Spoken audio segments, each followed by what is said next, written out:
নাম জোকা বুড়ি। লেখক আকাশ দাস। গল্প কথক পিথা সিনহা। আমি পিথা সিনহা, হাওড়ার নরসিংহ দত্ত কলেজে ইংলিশ অনার্সের দ্বিতীয় বর্ষের ছাত্রী। আমার বাড়ি পূর্ব মেদিনীপুরের কোলাঘাটের পাশের ছোট্ট গ্রাম গোপালনগর। আমাদের বাড়িতে আমি, বাবা প্রবীর সিনহা, মা অনিন্দিতা সিনহা আর আমার ছোট বোন পূর্বাশা থাকি। বাড়িতে সবাই আমাকে চুটুকটুকি কি বলে ডাকে। আমাদের বাড়ির পাশেই একটা পুরনো পুকুর আছে, জমিদার আমলের বাঁধানো স্নানের ঘাট। চারপাশে ভাঙা ইট শ্যাওলা জমে সবুজ হয়ে গেছে। পুকুরটার বয়স প্রায় ৩০০ বছর হবে। ছোটবেলা থেকেই শুনে আসছি ওই পুকুরে নাকি জোকা বুড়ি থাকে, যে একা নামে সে আর কোনোদিন ফিরে আসে না। আমি এসব গল্পে কখনো বিশ্বাস করতাম না, কিন্তু গত বছরের সেই এক মাস আমার জীবনের সবকিছু বদলে দেয়। প্রথম মৃত্যু। আশ্বিন মাসের এক সন্ধ্যায় নিতাই কাকা পুকুরে স্নান করতে গিয়েছিলেন। তিনি আর বাড়ি ফেরেননি। পরদিন সকালে তার লাশ পুকুরে ভেসে ওঠে।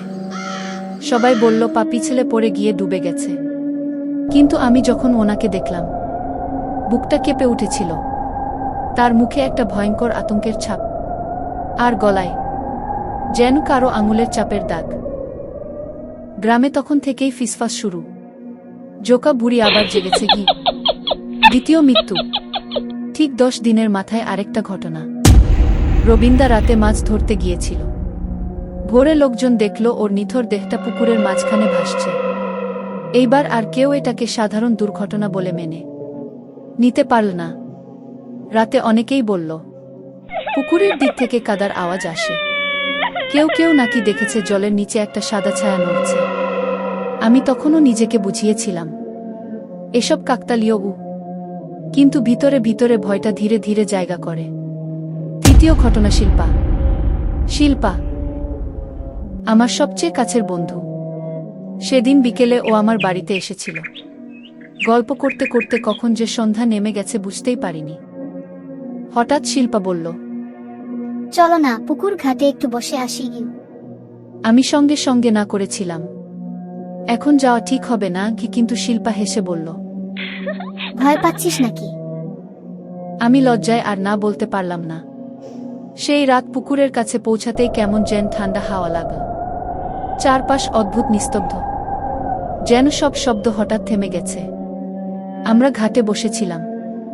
হঠাৎ জলের ভেতর থেকে একটু বুদবুদ বুদবুদ কি শব্দ ভেসে এলো। আমি ফিসফিস করে বললাম, শিল্পা চল ফিরে যাই কি, কিন্তু শিল্পা যেন আমার কথা শুনছেই না। ও ধীরে ধীরে জলের দিকে এগোতে লাগল। আমি ওর হাত ধরে টানলাম, কি করছিস? ঠিক তখনই জলের ভেতর থেকে একটা কঙ্কালসার হাত উঠে এসে শিল্পার পা চেপে ধরল। আমি চিৎকার করে উঠলাম, শিল্পা গু। শিল্পা আমার দিকে তাকালো, কিন্তু ও আর আগের মতো ছিল না। ওর চোখ দুটো সাদা, মুখে এক অদ্ভুত ভয়ঙ্কর হাসি। এরপর এক ঝটকায় ওকে জলের নিচে টেনে নিয়ে গেল। জোকা বুড়ি। আমি স্থির হয়ে দাঁড়িয়েছিলাম। হঠাৎ জলের উপর ভেসে উঠল একটা মুখ।